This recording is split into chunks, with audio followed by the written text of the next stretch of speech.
Imagine this: you're sipping an iced latte, sitting in the exact spot where your favorite K-drama couple confess their love. Sounds unreal? Welcome to K-romance drama cafes, a rising phenomenon taking over Seoul in 2025. Forget basic sightseeing. K-drama fans today aren't just visiting palaces and markets. They're hunting down the cafes where iconic scenes were filmed. Sweet proposals, heartbreaking breakups, first kisses you replayed 1,000 times. And trust me, these cafes are not marked on tourist maps. You either know where to go or you miss out completely. Why are K-drama cafes exploding right now?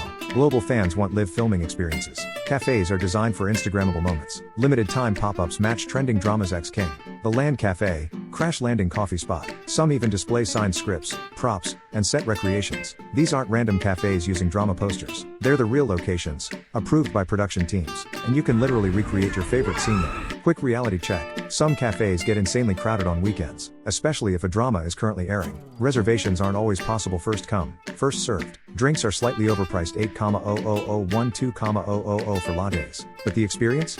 Absolutely priceless. Pro tip: go on weekday mornings to get better seats and better photos. And don't hesitate to politely ask the staff about special menu items related to the drama. Coming up in part 2, we dive deep into Seoul's top K-drama cafes. You can actually visit, and the hidden ones locals keep secret. Like, subscribe, and stay tuned because we're about to turn your Seoul trip into a drama set. Imagine walking into a cafe where there's no plastic cup, no paper straw, no waste bin overflowing with trash. Instead, you see stainless steel cups, glass jars, and a board that says, "Bring your own tumbler. Get 1,000 South Korean won off." Sounds futuristic? In Korea, it's already happening. And in 2025, it's not just a trend, it's becoming the new normal. Most tourists come to Korea expecting flashy cafes, galaxy-themed lattes, neon signs, cotton candy cappuccinos. But there's another side of Seoul you probably don't know yet. The rise of zero-waste cafes. Places where minimalism meets sustainability, and every sip feels responsible. But why is this happening here? It's because Korean youth, especially Gen Z, have made eco-living cool. It's no longer just saving the earth talk. It's Instagrammable,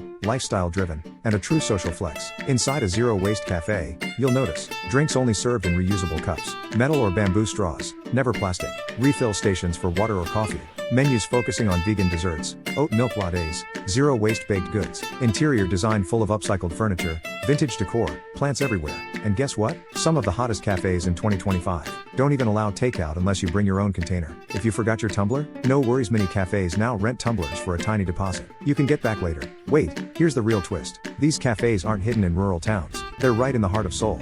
Neighborhoods like Yeonam-dong, Songsu, Hanam, and even Upjong are packed with zero-waste spots. And it's not just independent hipster cafes. Big brands like Starbucks Korea have jumped in too. By 2025, almost every Starbucks in Seoul offers a reusable cup, only day once a week.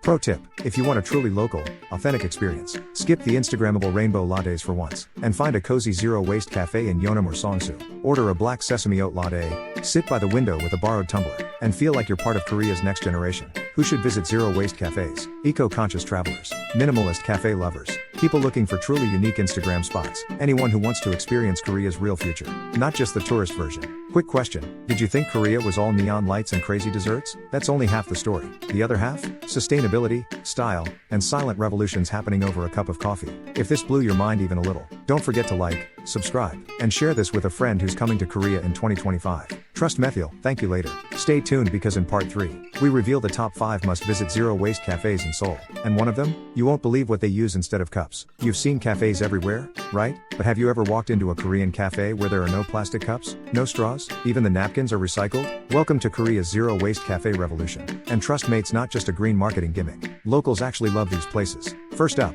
Cafe Onion Songsu, not only an Instagram hotspot, but also a zero-waste leader. Order your coffee, and you'll get it in beautiful ceramic. Cup 7 for iced drinks. Their pastries?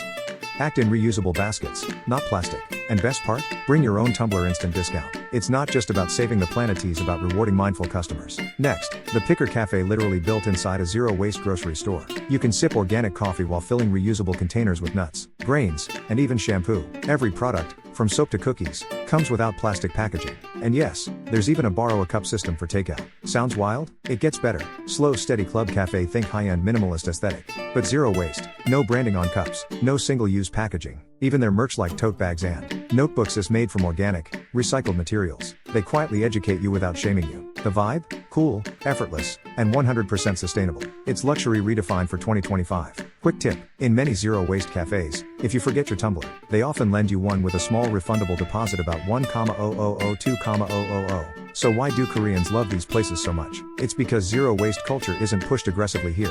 It's integrated into the design, the service, and the reward systems. You don't feel guilty, you feel proud to participate. Sustainable but stylish, minimalistic but emotional. That's what makes Korea's zero-waste cafes different from anywhere else in the world. If you're loving these hidden eco-gems, you know what to do. Smash that like button, subscribe, and hit the bell for more insider Korea tips. And don't keep this secret to yourself. Send this to a friend who's crazy about coffee and eco-living. They'll thank you later. Next up, we dive into how zero-waste culture is transforming even Korea's street food and delivery apps. Get ready, it's mind-blowing. You thought you were just walking into another pretty cafe in Seoul. Maybe grab a latte, snap a cute photo for Instagram. But then something feels different. No plastic anywhere, reusable everything, and a menu that talks about carbon footprints next to cappuccino flavors. Welcome to the new wave, Korea's zero-waste cafes. At first glance, it's subtle. Wooden trays, cloth napkins, glass straws. But stay a little longer, and you realize, this place isn't just about coffee, it's a statement. So what actually makes a cafe zero-waste here? You bring your own tumbler or borrow one on-site, no paper cups allowed. Food scraps? They composted in-store. Packaging? Fully recyclable or edible. Menus?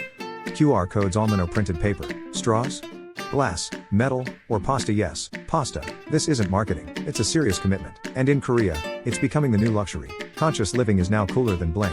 Top zero-waste spots you shouldn't miss. Cafe Slabi Songsu Dong's Minimalist Eco Cafe, famous for vegan desserts. Sustainable coffee bar Hongdae area, full life cycle composting system. Thanks. Oat Eco Chic Brunch Spot near Upjong, reusable container project. Norm Coffee Stand near Hapjeong, offering discount for BYO cup. Each cafe tells a story. Some show where the beans came from. Others show how much CO you saved by not using disposables. It's education but delicious. Reality check. In most countries, you have to hunt for places like these. In Seoul 2025, they're everywhere and growing.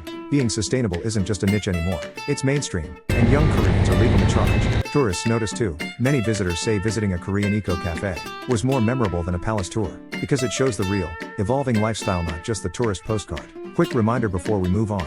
If discovering hidden, sustainable spots like these makes you rethink travel, like this video, subscribe, and smash that bell. TripZoom is here to make your Korea trip unforgettably and responsible. Coming next in part 5, we uncover how you can plan an eco-friendly cafe hopping day in Seoul eyes, even as a tourist. Don't miss it, it's easier and cooler than you think. After exploring Seoul's eco-friendly cafe scene, one thing is clear: zero-waste cafes aren't just a trend. They are a movement shaping how young Koreans live, eat, and connect. Whether you're sipping an oat latte in a reusable mug, or sharing vegan cake under sunlight-filtered spaces, you're part of a new culture that values sustainability, without giving up comfort. If you're visiting Korea in 2025, don't just chase the biggest attractions. Experience the places that are shaping the future. Want to discover more hidden eco spots? Like this video, subscribe, and hit the bell. And if you know a friend who would love to cafe hop responsibly in Seoul, send them this video right now. It'll make their trip unforgettable.